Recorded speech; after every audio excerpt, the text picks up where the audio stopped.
welcome back to Good Morning Sri Lanka on a Friday morning, and of course we hope that there's a stress-free weekend coming up. Well, yes, we've been talking a lot about stress, and a little later on we're going to be talking about how to manage stress and stress in the work environment as well with our lovely doctors in the studio. But before we do get there, we'd just like to remind you our promotion is still going on where you can win tickets for Lone Ranger. All you got to do is just pick up your phone and send an SMS. That's MTV space LR to 7788. That's MTV space LR to 7788. And what's great about it is that you get to choose the weekend you want to go for. And they do say that Johnny Depp is giving a stellar performance with this movie, so you don't want to miss it. So pick up your phone and send that SMS. Now, coming back to stress management, we were talking a lot with our Dr. Sam, and I know you've got a question popped up in there. I do, because just before the break we were talking about different stress management methods basically, and I really had a question. I wanted to know, doctor, if emotional outbursts, like, does that really help you manage your stress? Is it okay to just scream, shout, cry and just get it over with? Yeah, I think this is how I explained at the beginning. Say we have something like a flight or fight reaction. So really that is because there is so much of adrenaline is produced and all these things.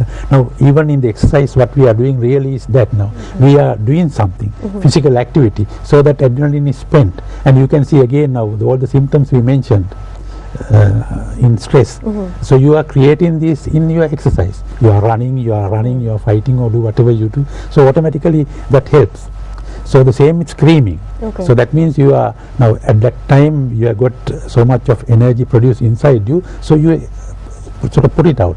But only thing is, in the civilized society they don't expect you to scream so much, but I think scream now, this is a good example we can say. I think what we have in our culture in funerals. Now we find not like in Western countries, our people tend to cry a lot. Sometimes they overdo it also, but anyway, so I think that is a good thing. So when you cry it out, then it goes off. In Western countries you find that they don't cry it out and they think it's not a good thing and they bottle it up, so you find so much of depression in those countries as a result of that. So up to a point it's good. I see. Well, another problem which we've come across so many times is the fact that a lot of people complain about work stress. No matter what kind of job you're in, when it comes to several corporate officers, for example, you know, in Sri Lanka your contract letter basically says, you know, you need to come in at 8:30, your off time is at 5, but especially in the corporate sector that is never the case. You see many people working many late nights, and that's probably because of job security. Sometimes they complain about unreasonable bosses. Some people are just workaholics and they just love working till late, doctor. But you know, is there, first before we get into stress in that sense, like, is there any law in Sri Lanka that kind of helps you prevent all this, where people are just, you know, asked to work late even when their letter says not to? Yes, now this is a problem in Sri Lanka and even some other countries where you have this long hours work culture, a very long hours kind of corporate work culture. And so the management, the directors expect you to work for long hours. Now that can be very stressful, and it can have long-term effects, health effects on the workers, both psychologically and physiologically. And unfortunately in Sri Lanka right now we don't have any legislation or laws to deal with such stress reactions or such situations in the corporate sector. We do not have any laws as such right now.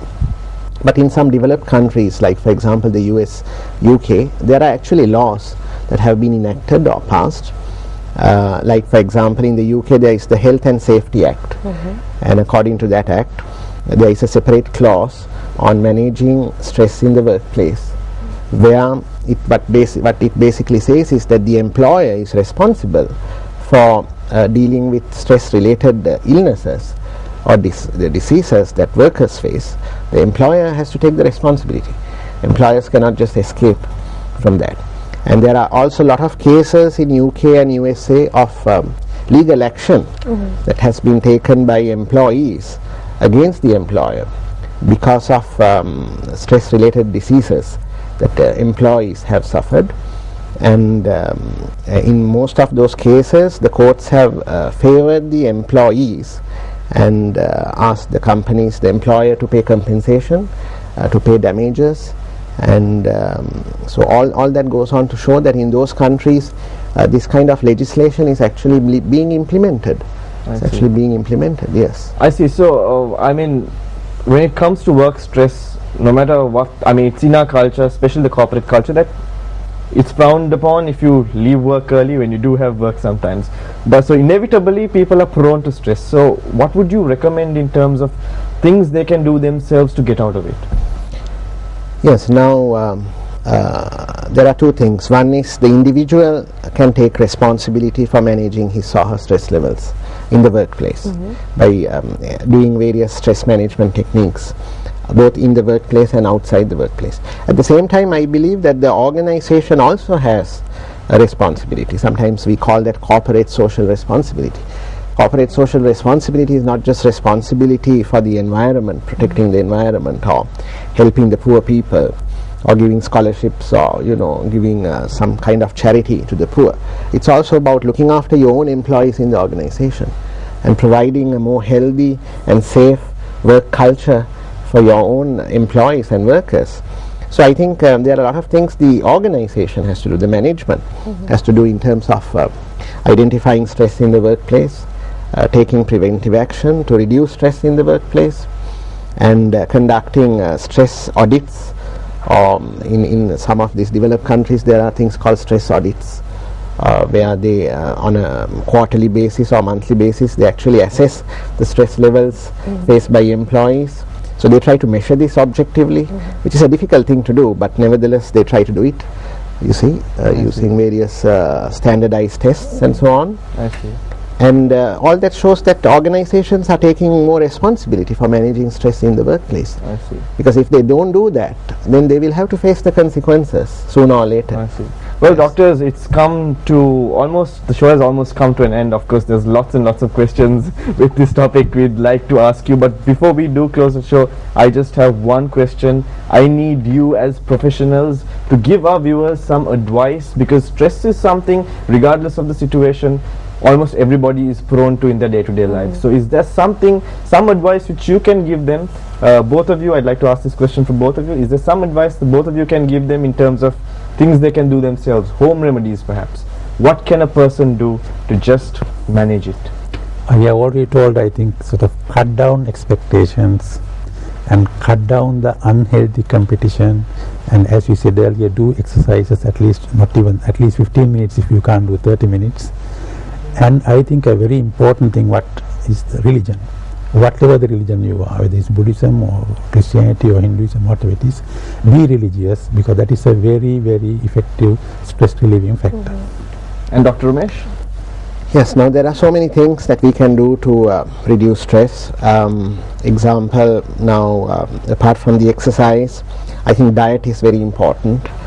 Now we always say that you are what you think. At the same time, you are also what you eat.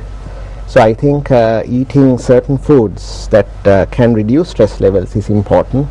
There are a number of stress busting foods that we can actually consume every day on a daily basis to reduce stress. And I think things like laughter therapy, being more positive with people, improving our emotional intelligence, and being more resilient, more flexible with situations. It's all about attitude at the end of the day. Oh, well, there you go.